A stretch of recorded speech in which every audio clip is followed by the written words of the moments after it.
देश के सबसे प्रतिष्ठित संस्थानों में शुमार आईआईटी कानपुर, लेकिन एक बार फिर यहां से आई एक ऐसी खबर जिसने पूरे सिस्टम पर सवाल खड़े कर दिए। कैंपस के हॉस्टल की 6ठी मंजिल से छलांग लगाकर एक रिसर्च स्कॉलर ने अपनी जान दे दी और इसके बाद तो कैंपस में हंगामा बरपा हो गया। मंगलवार को आईआईटी कानपुर के पीएचडी कर रहे राजस्थान निवासी राम स्वरूप इशराम ने हॉस्टल की 6ठी मंजिल से कूदकर आत्महत्या कर ली। मौके पर मौजूद लोगों ने उन्हें तुरंत एक निजी नर्सिंग होम पहुंचाया, लेकिन डॉक्टरों ने मृत घोषित कर दिया। राम स्वरूप अपने परिवार के साथ कानपुर में रह रहे थे। इस घटना के बाद कैंपस में छात्रों का गुस्सा फूट पड़ा। छात्रों ने जनरल बॉडी मीटिंग बुलाई, लेकिन स्टूडेंट एसोसिएशन के डीन के नहीं पहुंचने पर नाराज छात्रों ने उनके आवास के बाहर प्रदर्शन और घेराव किया। छात्रों का आरोप है कि पिछले 2 सालों में अब तक 9 छात्रों की मौत हो चुकी है, लेकिन प्रशासन ने कोई ठोस कदम नहीं उठाए। थाना कल्याणपुर को एक सूचना प्राप्त होती है जिसमें बताया जाता है कि स्वरूप ईश्वरम नाम के एक व्यक्ति हैं जिनकी उम्र 25 वर्ष है। ये आईआईटी में पीएचडी के स्टूडेंट हैं। इन्होंने एसबीआई बिल्डिंग जहाँ पर ये निवास करते थे वहाँ पर इन्होंने 2nd फ्लोर से छलांग लगा करके सुसाइड अटेम्प्ट किया है। तत्काल पुलिस मौके पर पहुंचती है। तब तक ये फॉर्चून हॉस्पिटल इनको ले जाया जाता है, यहाँ पर इनकी डेथ हो जाती है।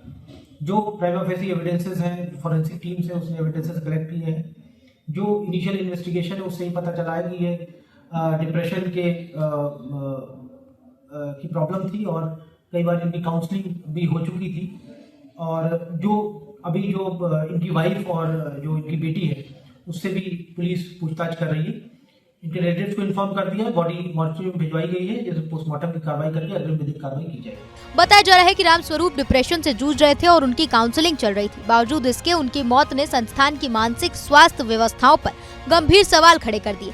छात्र अब जवाबदेही और ठोस सुधार की मांग कर रहे हैं। लगातार सामने आ रही आत्महत्याओं के मामले को लेकर अब मानवाधिकार आयोग ने सख्त रुख अपनाया। आयोग ने आईआईटी कानपुर से जवाब तलब करते हुए 22 जनवरी को अपना पक्ष रखने को कहा। दिसंबर 2024 में हुई आत्महत्या को पहले से दाखिल याचिका के साथ जोड़ दिया गया है और अब राम स्वरूप इशराम के मामले में भी उसी में शामिल किया जा रहा है। हालांकि इस घटना के पीछे कुछ अलग ही बात बता रहे हैं।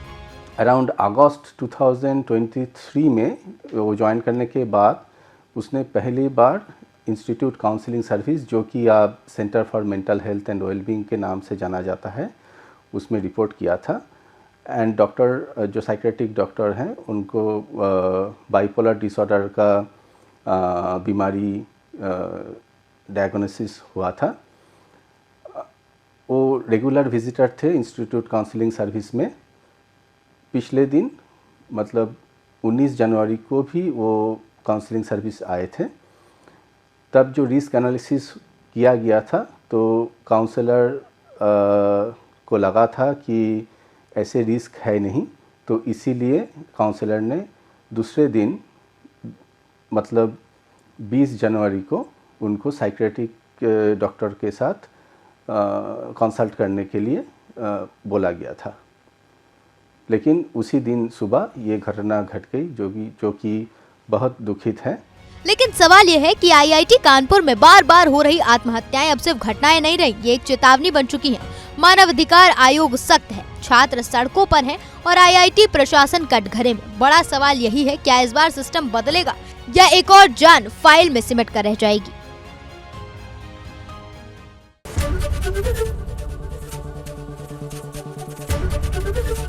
एबीपी गंगा, खबर आपकी, जुबान आपकी।